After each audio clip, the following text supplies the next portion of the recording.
알렉산더 볼카노프스키가 마이클 비스핑의 팟캐스트에 출연해서 다음과 같이 이야기했습니다. 장담하는데 만약 이슬람이 테이크다운에 성공하더라도 나는 침착하고 차분하게 다시 일어날 것이고 패닉하지 않을 것이다. 내가 침착함을 잃어버리는 걸 보지 못할 것이다. 여기에 대해 여러분은 어떻게 생각하시나요? 볼카가 테이크다운을 막을 수 있다고 생각하시나요? 볼카가 테이크다운을 당하고 나서 일어날 수 있다고 생각하시나요?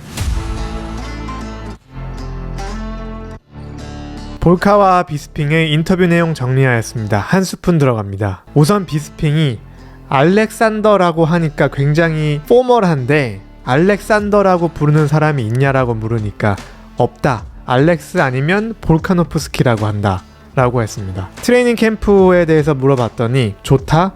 평소보다는 좀 큰 캠프다. 보통의 캠프는 트레이닝 파트너나 이제 이런 여러 사람들을 데려오고 훈련 시작하는 게 이제 8주인데 이번에는 10주, 12주 정도다 라고 얘기를 했습니다. 패더급 챔피언 P4P 넘버1에다가 이제는 챔프까지 될 기회를 얻었는데 어떻냐는 질문에는 상대가 이슬람이라고 하자마자 사람들이 본인에 대해 의심하기 시작했는데 이렇게 사람들이 본인을 의심하는 거를 좋아한다라고 했습니다. 뭐 예를 들면 이슬람은 볼카에게 너무 크고 너무 강해 등등의 이런 도전이 본인을 흥분하게 만들고 챔프 도전인데다가 상대가 이슬람이라는 것이 사람들로 하여금 이 경기를 기억하게 할 것이다. 많은 사람들이 이슬람은 언스타퍼블이라고 생각을 하는데 본인이 보여줄 것이다. 스타퍼블이라는 것을. 이번 캠프에서 테이크다운에 얼마나 집중하냐는 질문에는 다게스탄 레슬링이나 컨트롤 스타일을 다 브레이크 다운하고 있다.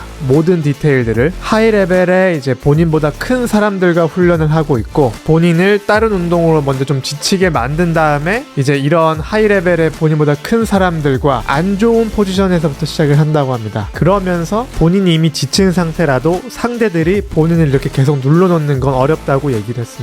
그러면서 본인 캠프의 대부분의 시간을 가장 안 좋은 포지션에서 시작한다라고 했습니다. 예를 들면 백 준 다음부터 시작을 해가지고 그거 빠져나와서 다시 스탠딩으로 돌아가는 등의 이런 훈련을 한다라고 했고 보통 사람들은 테이크다운 당하지 않게 이제 방어하는 것을 예방하는 것을 훈련하는데 본인은 가장 안 좋은 포지션에서부터 연습을 시작한다. 그래서 장담하는데 만약 이슬람이 테이크다운에 성공해도 본인은 침착하고 차분하게 다시 일어날 것이고 패닉하지 않을 것이다. 럭비 할 때 가장 많이 나갔던 몸무게는 97kg였다고 합니다. 그러면서 이번에 증량하는 모든 킬로그램은 엉덩이랑 다리에 집중될 것이다. 예전에 럭비 할 때처럼 이라고 했습니다. 이에 비스핑이 그게 아마 레슬링에 도움이 많이 될 것이다. 왜냐면 비스핑 아들도 이제 레슬링 선수로 두각을 나타내고 있는데 자기 아들을 보면은 엉덩이랑 허벅지가 너무 두꺼워서 옷 살 때 맞는 게 없다고 합니다. 이슬람이 바로 테이크다운 시도할 것 같냐는 질문에는 당연히